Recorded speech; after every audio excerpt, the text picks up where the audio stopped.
ఇవాళ పొద్దు నుండి మేడ్చల్ నియోజకవర్గంలో పర్యటన చేస్తా ఉన్నాం.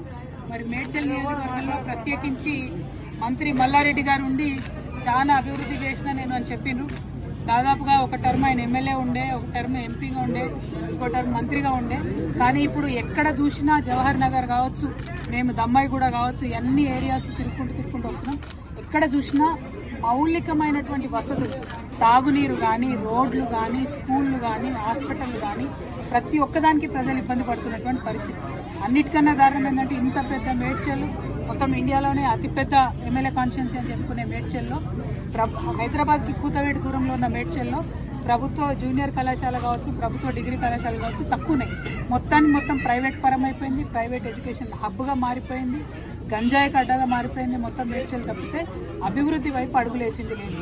ఏమన్నా జరిగింది మేడ్చల్లో అంటే కేవలం ఇదివరకు టీఆర్ఎస్ ప్రభుత్వం ఉన్నప్పుడు డంప్ యార్డ్ సమస్య కొంత మేరకు తీరింది. ఇప్పుడు కాంగ్రెస్ వచ్చినాక అది డబుల్ త్రిబుల్ అయింది, 2-3 గుంటలు అయిపోయినాయి.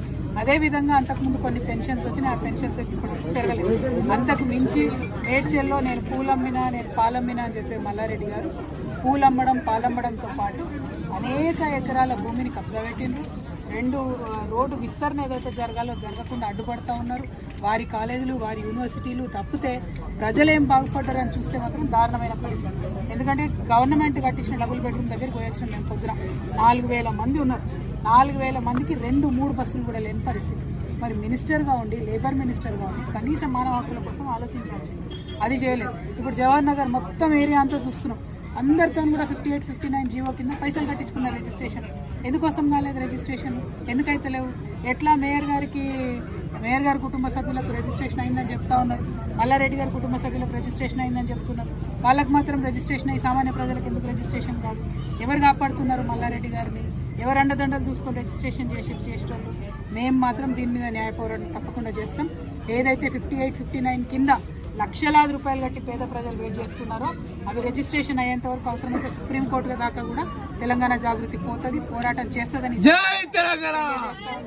అదేవిధంగా ఏదైతే ఆ డంపింగ్ యార్డ్ పరిస్థితి అలా చూస్తూ ఉంటే ఎంత దారుణంగా ఉందంటే, ఆ రోడ్లు ఇష్టం వచ్చినట్టు ఖరాబ్ చేసుకుంటూ 100ల సంఖ్యలో లారీలు రావడం, కనీసం ఎవరినైనా గుద్దితే కూడా లెక్క లేకుండా రోడ్డు పక్కన పడేసిపోవడం, అవన్నీ కూడా మీ దృష్టిలో కూడా ఉన్నాయి.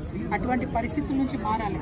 ఇవన్నీ పోని పక్కకు పెడదాం అనుకుంటే మిషన్ భగీరథ పైప్ లైన్లు ఉన్న చోట కూడా వారానికి ఒక్కసారి కూడా నీళ్ళు వస్తాయి. మరి ఏంది ఇది? మున్సిపాలిటీ వాళ్ళు మంచినీళ్ళ ట్యాక్స్ కట్టించుకోండి అంటే కూడా కట్టించుకోకుండా రిజిస్ట్రేషన్ చేయలేదని చెప్తున్నారు. ఏంది ఇది? ఇంత సమన్వయం లేకుండా ఎట్లుంటారు? ఖచ్చితంగా మల్లారెడ్డి గారు శ్రద్ధ పెట్టాలి, ఈటల రాజేంద్ర గారు శ్రద్ధ పెట్టాలి. అందరికన్నా ఇంపార్టెంట్, ఇదివరకు ఇక్కడ ఎంపీగా ఉన్న ముఖ్యమంత్రి గారికి ఇక్కడ అణువణువున ఉన్నటువంటి సమస్యలన్నీ తెలుసు. వారు మేడ్చల్ జిల్లా ఖచ్చితంగా సపరేట్గా టూర్ పెట్టుకోవాలి. పరిస్థితి బాగాలేదు, అధ్వానంగా ఉంది. దీని మీద మాత్రం జాగృతి అడుగడుగున పోరాటం చేస్తుందని తెలియజేస్తున్నాము. Thank you.